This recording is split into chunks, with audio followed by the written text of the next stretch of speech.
একজন মসজিদের ইমাম 1:30-এ যদি জোহরের জামাত হয়, আপনার দায়িত্ব 1:29-এ মসজিদে ঢোকায় না? আপনার দায়িত্ব 1:40-এ আবার মসজিদের থেকে বাইর হয়ে যাওয়া না? তো কওমকে দিন শিখাবে কে? মানুষগুলোকে নামাজ শিখাবে কে? অজু শিখাবে কে? এদের সেজদা ঠিক করে দিবে কে? এদের রুকু ঠিক করে দিবে কে? এদের অজু ঠিক করে দিবে কে?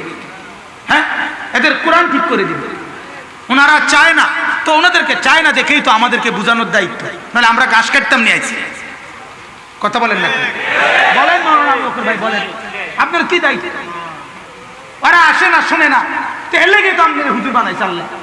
এই জন্যই তো আল্লাহ আপনার কোরআন এক ফোঁটা এলেন দিছে, আপনি বুঝানোর জন্য না? আপনি দাওয়াত দিবেন না? তো আপনি তাবলীগ করবেন না? আপনি বুঝাবেন না? না বুঝাইলে হবে কিভাবে? মানুষ তো শুনতে চাইবে না। মানুষ দুনিয়ার ব্যস্ততা দেখাবে, মানুষ গাফলতি করবে। তো এজন্যই তো আলেমরা, আমাদের জিম্মাদারিটা কি? এই যে এখন আমরা ওয়াজ করি, এটার মানে কি বুঝাইতে আছি, এই না কথাটা? আমরা সবাই মিলে বুঝাবো। এজন্য আমার অনুরোধ, রাগ করবেন না, আমি আবেগে বলে ফেলছি। আমার মুরব্বী সামনে আমার পাশে বসে, মহব্বতে বলছি, ভাইয়া ওনারা তো চলে যাওয়ার পথে, চলে যাওয়ার পথে।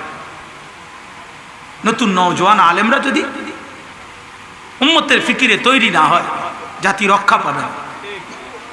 জাতি রক্ষা পাবে কোনোভাবেই 1-2 জনকে দিয়ে সম্ভব।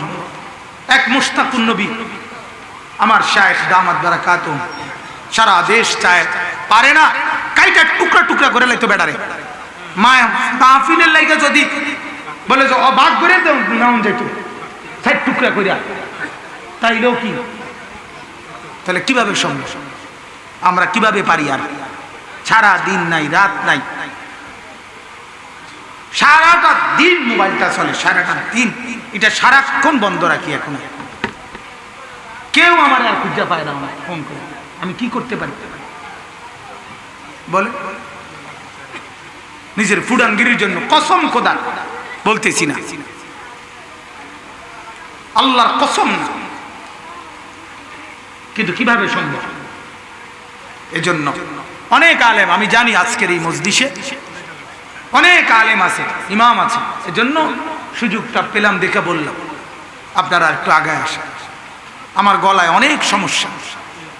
আমি ইন্ডিয়ার ভিসার জন্য গত মঙ্গলবার কাগজ জমা দিছি চিটাগাং নিজে গিয়ে। 3 ঘন্টা লাইনে দাঁড়াইছিলাম, 3 ঘন্টা হুজুর একটানা দাঁড়াইছিলাম।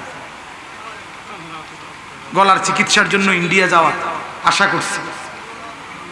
আমার গলা একবার অপারেশন করছি আমি, গলা 4 বছর আগে 2018 সালে। আবার একই পলিফ, একই গোটা আমার যেখান দিয়ে কথা বের হয়, আবারও ছোট্ট ছোট্ট গোটা। আমার কষ্ট হয় কথা বলতে।